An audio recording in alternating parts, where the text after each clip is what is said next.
All the way from Bokota village in Limpopo, South Africa, we bring you Missionary Minds, where you can learn about family, church history, biblical worldview issues, and of course, missions, all from the mind of a real-world missionary of almost 20 years. Buddy Paul, I really enjoyed our episode last week where we were looking at how Paul interacted with culture and whether he conformed to or countered culture in the area of marriage. And we dealt with both old and modern cultures, and we're hoping to do more of that today. For our listeners, if you never caught that episode, I'd advise you listen to it first. But should marriage conform to or counter culture? Over to you, Mfundisi. First, the story. A recent BBC piece, which you can watch on Twitter, chronicles the Fulani people of West and North Africa and their practice of sharo, which is an activity where Fulani men gather in this kind of sex-crazed group, competitively enduring painful floggings to win money and even win village women, some earning as many as 3 wives. You can watch the video of men getting beaten with canes and even women attending and seeing who the bravest may be and who their husband may be. In fact, they even interview a man who says, "You will become hot among the ladies." Now, when we look at a story like this, can we say that some cultural practices are better than others? Has our radical egalitarianism so blinded us that we can't easily criticize this kind of cultural practice as immoral and bestial? Does Christianity change things? Ought we to conform or counter culture? Should there be practices that the Western world, the Eastern world, wherever we come from, are there practices that we should discard based on the teachings of Scripture? Again, in part, that's what we're going to discuss today. Thank you, brother. And the example you used really describes a point of discussion we had from last week, which was that culture isn't amoral, but is religion externalized. The question I have now is, why is this discussion about culture and marriage and whether it should conform to culture important? Well, Carney, it's important because there are fewer and fewer churches, pastors, ministries today around the world that are going to be dealing with only one culture. As the world becomes more globalized, cultures become more mixed, this is going to be a common difficulty that we're going to have to work through, which is multiple kinds of cultures in one setting. Just take the average Bible preaching church in South Africa.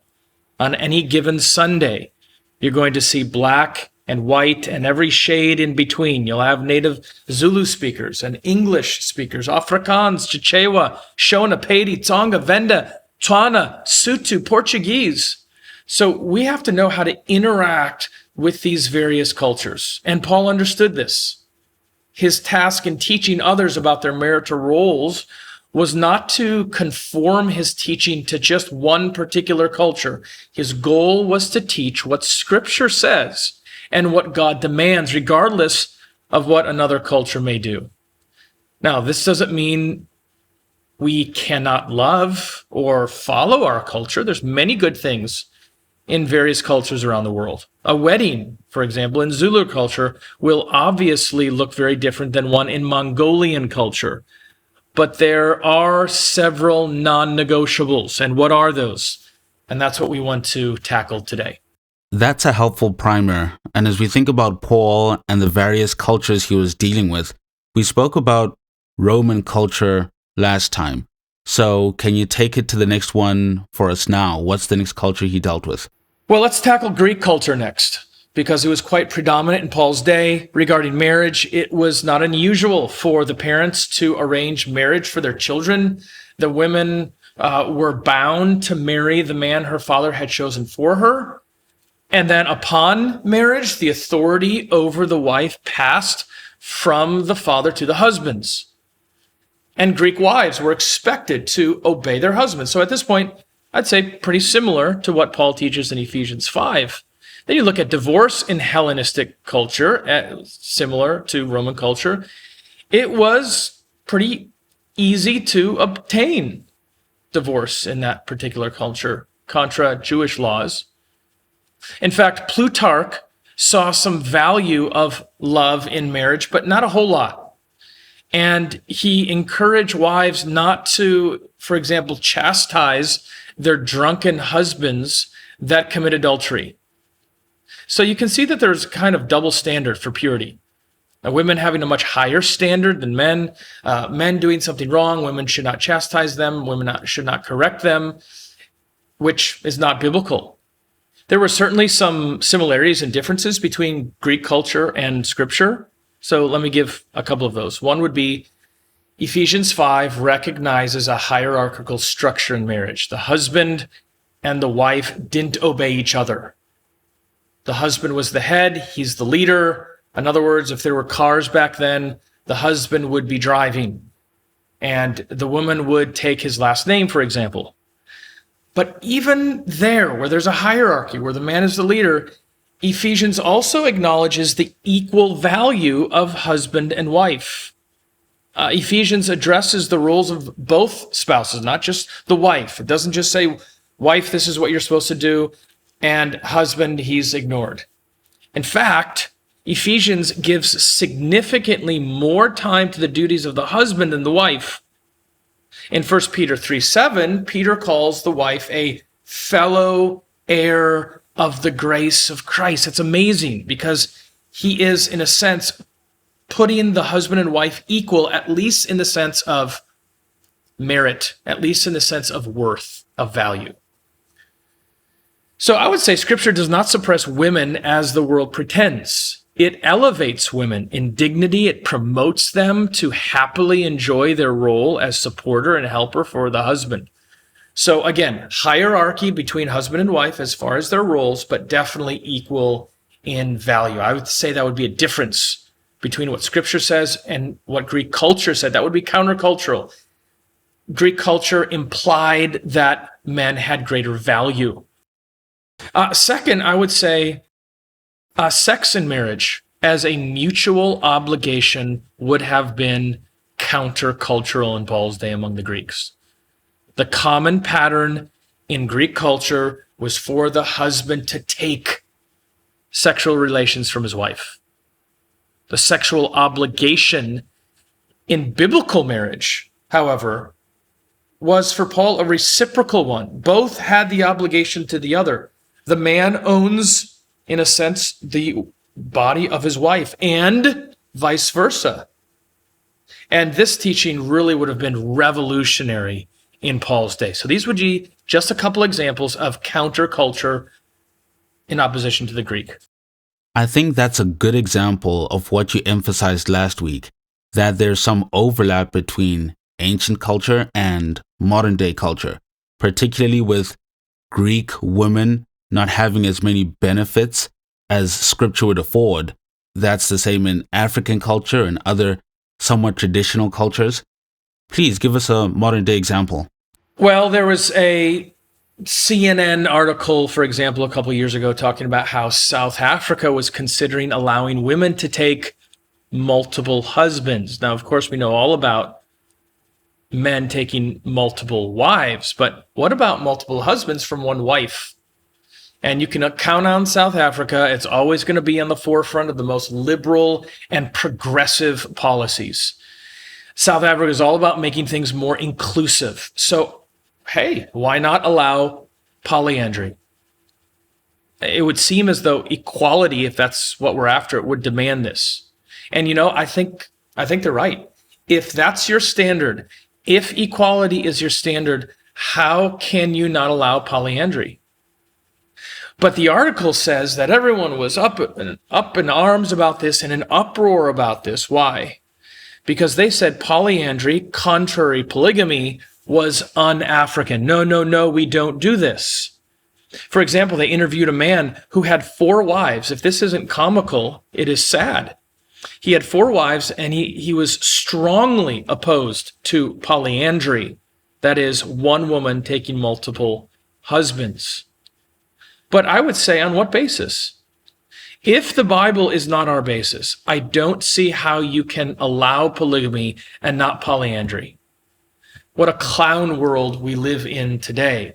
But Paul does not do this. He doesn't have a certain set of rules for the wife, and then he kind of ignores it for the husband. He has high standards for both the wife and the husband. And it makes sense that Paul would counter culture in that way, because he understands that what God desires is holy men and women. Please go on. And then third, I would say one difference would be Greek literature gave very little motivation to husbands as to why they were to perform these duties with their wives. But Paul does not just command the husband. He doesn't just command the wife to submit to the husband. He gives motivation. This reminds me of how important it is as parents, not just to say, do this and do that to our children, but we are to motivate them with the proper reasons. The husband is the head of the wife as Christ is the head of the church. That is why you submit, wives. Husbands are to love their wives. Why? Because Christ gave himself for the church. So he gives motivation. Christ was the basis for loving the wife. Christ was the basis for submitting to the husband. Again, this would have been a countercultural idea of what they were used to at that time. That's a significant contrast between Greek culture and the Bible. We see in Ephesians 5, Paul giving motivations. What other cultures does he deal with? All right, so we dealt with Roman culture. We dealt with Greek culture. Let's just talk briefly about Jewish culture. In Jewish culture, the man was the head of the home. He was the breadwinner, and he was often the educator of the children. Although unlike Roman marriage, the Jews required a husband to divorce his wife if she should not have children, if she couldn't have children after 10 years. You think of Genesis 1:28, be fruitful and multiply. And here the Jews, they believed having children was a duty and obligation. They had a high value having children. That was great. It was considered one of the greatest blessings that a Jewish woman could enjoy. Absolutely. But then they took that a step further and said, if she can't have children, he's required to divorce her. In fact, in the Jewish tradition, although things changed over time, originally the husband could only initiate divorce. So there's essentially easy divorce. This would have been counter to biblical teaching. Then you have gender roles. Josephus said that a woman should be obedient to her husband because she is inferior to her husband in all things. According to Jewish tradition, some men thank the Lord every morning that God did not make them a Gentile, God did not make them a slave, and that God did not make them a woman. Now, it is good to be a man if you're a man, and it's also good to be a woman if you're a woman. That's a beautiful way that Scripture and Christianity counters culture, that male and female are both fearfully and wonderfully made and are equal in value before God. More traditional cultures can tend to belittle women, and we have modern, more liberal cultures that make men seem insignificant and unnecessary. Christianity allows both male and female to be thankful in their God-given estates. Please give us other examples. A couple other differences. I love how Paul addresses both the man and the woman, and I love how he gives 3 times as much material to the man. So he's not cheating one side. He doesn't just speak to the woman. He doesn't hammer the woman. He actually gives 3 times more material to the man, showing, hey, you're the leader, okay? There are benefits you have in that, but you're also going to have a lot of responsibilities. I think Paul's teaching on the headship of the man was countercultural, but not as feminists want to believe. Yes, the wife was to submit to the husband because he is her head. That's what Ephesians 5 says. But in an unexpected twist, this headship is filled with sacrifice. The husband is to love his wife by seeking her highest good. He's to give himself up for her by laying down his life if necessary for her. This is countercultural. The husband is to sanctify her. He is to nourish her. He is to cherish her. This kind of authority, this kind of love, this kind of sacrifice was shocking because it had never before been seen apart from Christ.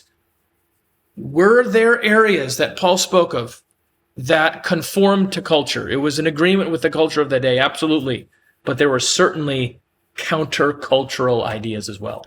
That's a remarkable point you bring up, Buddy Paul, that whereas cultures have tended to allow men to dominate women in marriages because of their dominant strength, Paul instructs men and instructs them more than women.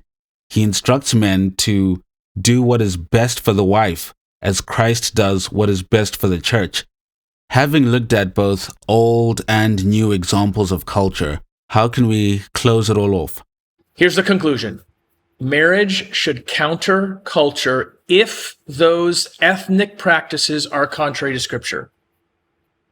Contrary to the conclusions of many in our world of egalitarianism and multiculturalism, Christians must not reorientate the Scriptures to one's particular setting, but rather the opposite. The change of time and culture does not allow Christians to spurn the teachings of Scripture.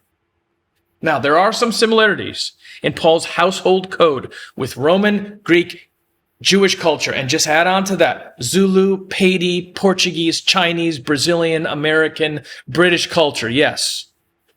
But much of what the apostle said is radically countercultural, all the way from the nature of submission to the husband, to the kind of love for the wife, to the role of parents post-marriage. What a treat, Mfundisi.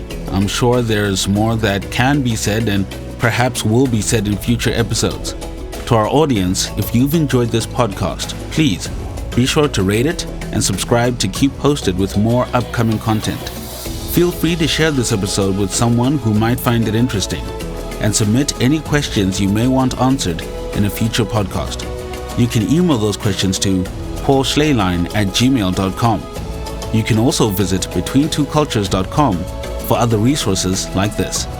I'm your host, Yamikani Katunga, and until next time, that's it from Missionary Minds.